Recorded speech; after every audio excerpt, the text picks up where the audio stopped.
Well, impossible to avoid if you stepped outside the entire Miami Valley feeling the heat this week. That's certainly right. And let's take a live look here behind us at our Eco Plumber Sky Cam over the Gem City tonight. Looking pretty good, but if you stepped back inside or even outside, it can be very deceiving out there. Now, tonight and tomorrow, the Miami Valley under heat advisory, so we may experience temperatures that feel as high as 100 degrees.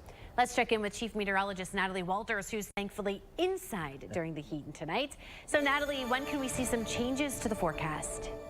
Not until next week, really, we're going to feel some big relief from the heat and humidity. Until then, it's going to be very summer-like. Here's a look at that heat advisory in place for the entire Miami Valley. This goes through 8 p.m. tomorrow, so we are talking about the potential for those feels-like temperatures climbing right around that triple-digit mark. So it is going to be hot and steamy yet again tomorrow. In fact, I do think tomorrow is likely going to be a little hotter than it was today. 80s and 70s across the board, 83 Dayton, 77 Troy, 81 in Sydney. All of us sitting warmer compared to this time yesterday. 4 degrees warmer in Dayton, 5 degrees warmer in Springfield. So overall, warmer than we have been across the board, and it's going to be a warmer night for us too, not quite as cool. Now, we also have storms in the forecast tomorrow, so if we get any relief from the heat, it will be in the way of some thunderstorms, but you do have a level 2 threat off to the northeast, and the rest of us under a level 1 threat. We're mainly talking damaging wind gusts, so I'll talk about that coming up. But until then, we are tracking overall a hot one tomorrow with those storms second half of the day. I'll time it out for you in just a bit. Well, Mother Nature's brought some brutal heat this week, of course, and it's been a hot summer overall. It certainly has, and now farmers are having to figure out how to deal with the temperature so they don't lose their crops or even their animals. Jenna Lee Borg now live in studio with us tonight after speaking with 2 different farmers. So Jenna Lee, how tough has it been for them? It really depends, but it's been tough for both. I spoke to one farmer who grows plants for food and another who raises cows for beef. Both tell me even when they're prepared for this kind of weather, it's still stressful because it affects multiple areas and they have to pay extra attention to different details. When you come into a time like this on our farm, it hits us from all angles. Farmers rely on Mother Nature, and when she brings weather extremes like the current heat wave Ohio is experiencing, it impacts farmers in a number of ways. Oak and Ember Farms in Montgomery County is a small regenerative farm that grows fruit, vegetables, and herbs. Chris Harrison, the managing partner, says regenerative means they care as much for the soil as what grows from it. Everything is organic and taken care of by hand without much machinery, bringing unique challenges in these conditions. It really puts a strain on our team immediately because our team is out either in the field or in the hoop house working by hand. The heat also stresses the plants and water supply since Oak and Ember uses its own water supply instead of using city water. The actual water itself, we're depleting our pond at a higher rate. A lot of crops will go to flower or to bolt when we get in heat like this, and so that's something that we have to keep under control because once it goes to flower and bolt, certain things will take on very different flavors. Farms with animals have a different set of issues. Adam Frantz, owner of Honey Creek Beef in New Carlisle, says his cows can't graze the same in the pasture when this type of heat rolls in because the grass won't grow the same, which means an extra expense. We bring our cows in off the pasture and when it's not growing well and we start feeding hay. Another major challenge, keeping the cows hydrated, cool, and stress-free. Watching your cows is the most important thing for me, and we evaluate our cows 2 or 3 times a day. Each individual animal, we're putting eyes on them. We look for signs of stress. Some of the things that we look for during this time period is respiratory illnesses that come on from the added stress. Franz tells me one thing that helps his cows is that there's a wooded area they go to when it's this hot that helps cool them off, and there's an automated water source the cows can drink from anytime. Back to you. Jenna Lee, thanks. And speaking of keeping you safe in the heat, Dayton Public Schools announcing on social media that it will be taking precautions to do so for their athletes. If it's safe to practice outdoors, football players will practice in helmets, but no other gear, and all practices will offer additional water breaks. Other local schools are also making some changes. Troy City Schools, in fact, releasing students 2 hours early again tomorrow. Valley View School District doing the same. An early release could happen for the rest of the week as well, depending on the weather. Rumpke Waste and Recycling is pushing up their pickup times to help keep workers out of the heat. So through Thursday, crews will be picking up trash in residential neighborhoods early in the morning hours. They suggest putting your garbage and recycling out the night before. And if you need a place to cool down this week, the city of Dayton using its 3 recreation centers as cooling centers from 6 a.m. to 9 p.m. through Friday. You can head out to any of the ones you see there on your screen. The address is there as well. And you can head out to the city's splash pads for free. And they're open every day from noon till 8 p.m. And we've got all this information and those addresses in the web version of this story at Dayton247now.com. Just click on the heat advisory story. Tonight, the Dayton Police Department now offering a reward for any information leading to the suspects in Friday's tragic death of this little 12-year-old girl. Lydia Bice spoke with Dayton Police today, sharing the several updates they want you all to know. We received several updates today in the tragic case of a 12-year-old girl shot and killed while she slept in bed on Friday morning. The first is that Miami Valley Crime Stoppers is offering a $10,000 reward for info leading to the suspects. The second is that Isabella's home wasn't even the target for this horrible act of violence. We do not believe that people who live at 33 West Fairview Avenue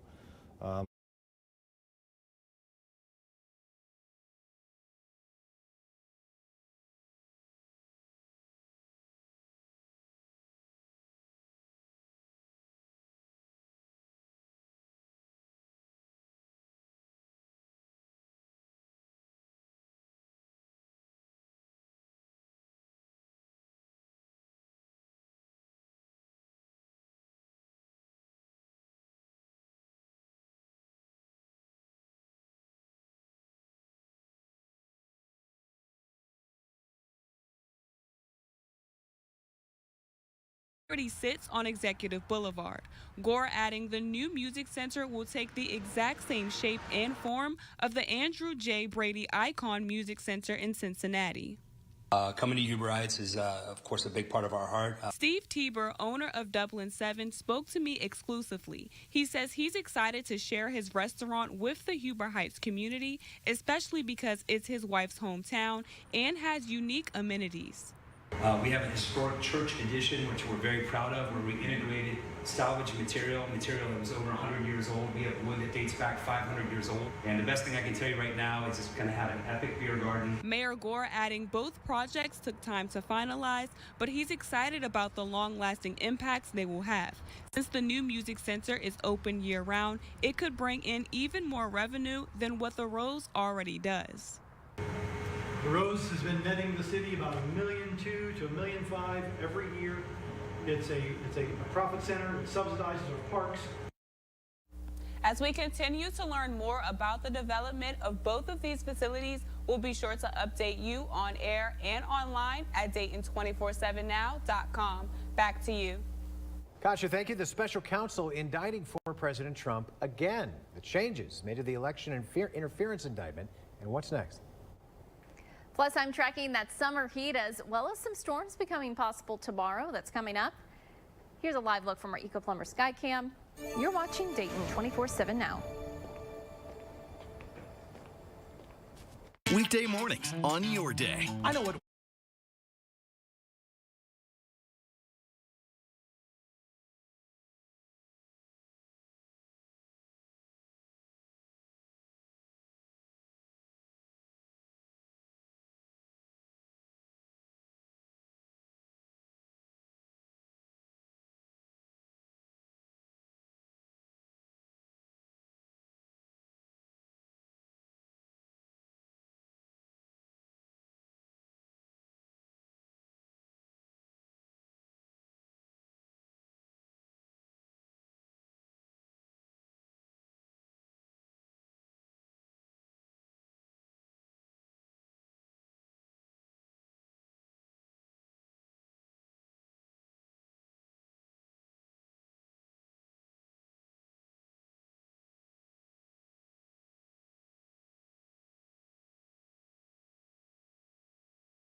The Department of Justice revised their indictment against former President Donald Trump when it comes to his alleged role in overturning the 2020 election.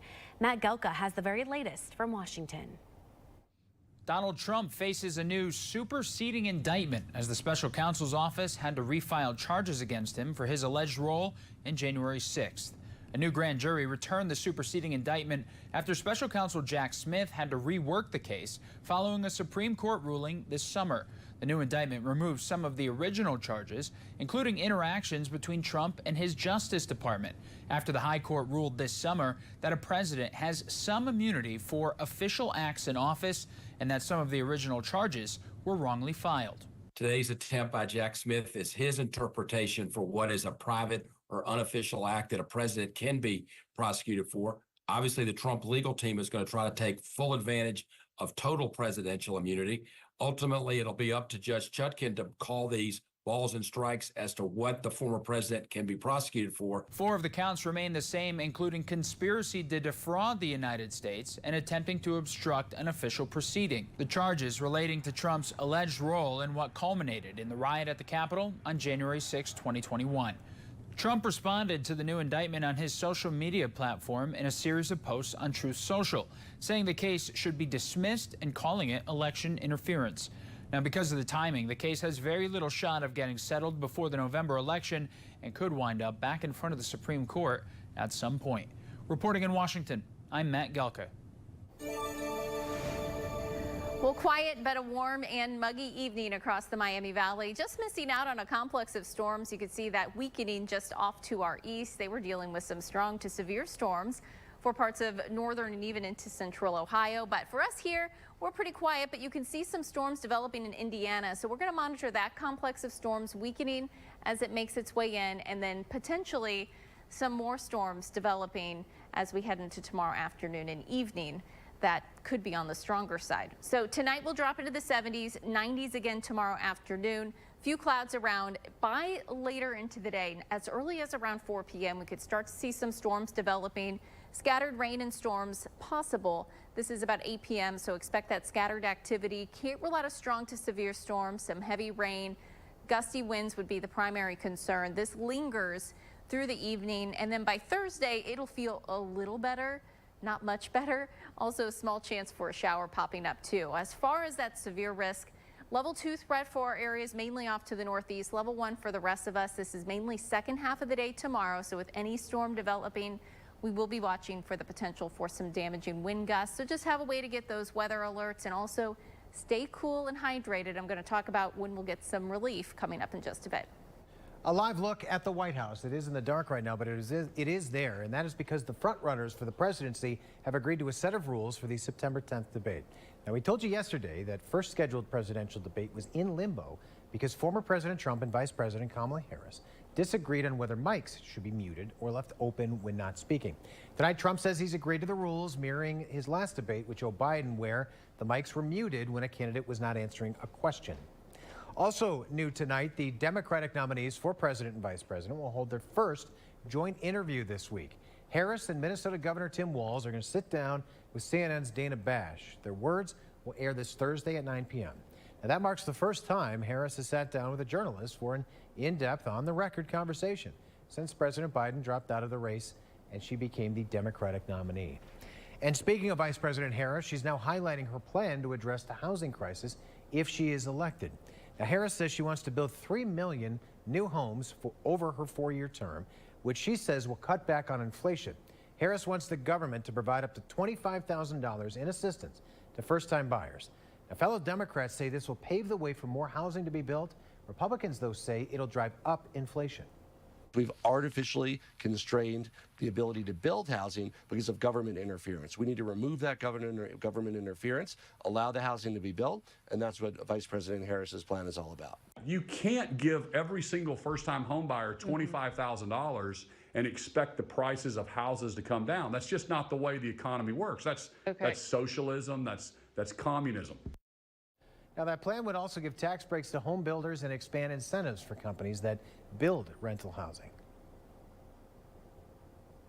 Out here, awfully humid though. Live look over the Gem City from our Eco Plumber Skycam. Natalie, I'm kind of looking forward to some fall-like weather. Are we going to see anything like it? We got to wait until next week. We'll start to feel like fall. Until then, it's going to feel like this. You know, the air is just really stagnant right now, so we don't have any type of breeze to cool things off either, but we do have some nicer weather on the way. Well, I'll take that. I'll take your word for it. It's looking better eventually, but we do have to get through some of those hot days as well as that chance for storms tomorrow too. But tomorrow feels like temperatures mid-upper 90s, potentially even the century mark by tomorrow afternoon. And then a little better on Thursday, still feeling like the 90s. And then by our Friday, yet another day, mid to upper 90s. So that hot and humid weather does continue on until we head into this weekend. We have a little relief with those temperatures back into the 80s for us. So it does start to feel just a little bit better. But I'll have more with a look at our 7-day coming up. Well, with all the heat, you might be tempted to go take a swim to cool down, but local organizations say you could be putting your life at risk if you're not careful. Some water safety advice after a man died over the weekend. You're watching Dayton 24/7 now. Take Dayton 24/7 Now News.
On a hot day like today, people, of course, are trying anything and everything to beat the heat. But local organizations are now warning that cooling off in large bodies of water may be putting your life at risk.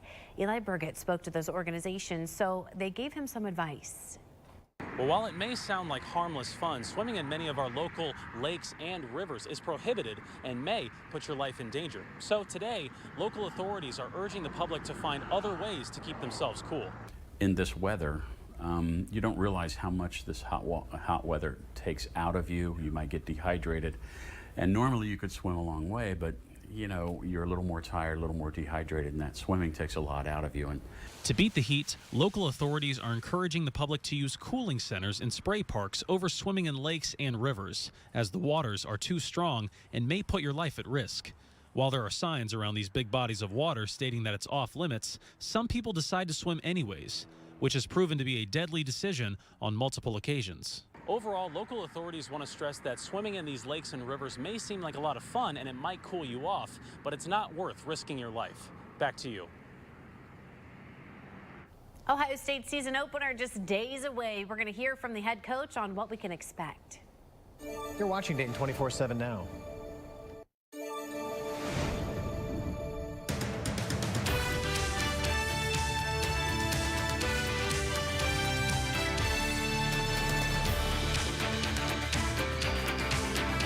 For more than 40 years, Allseal has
The Dayton 24/7 Now News app, brought to you by the Jeff Schmidt Auto Group.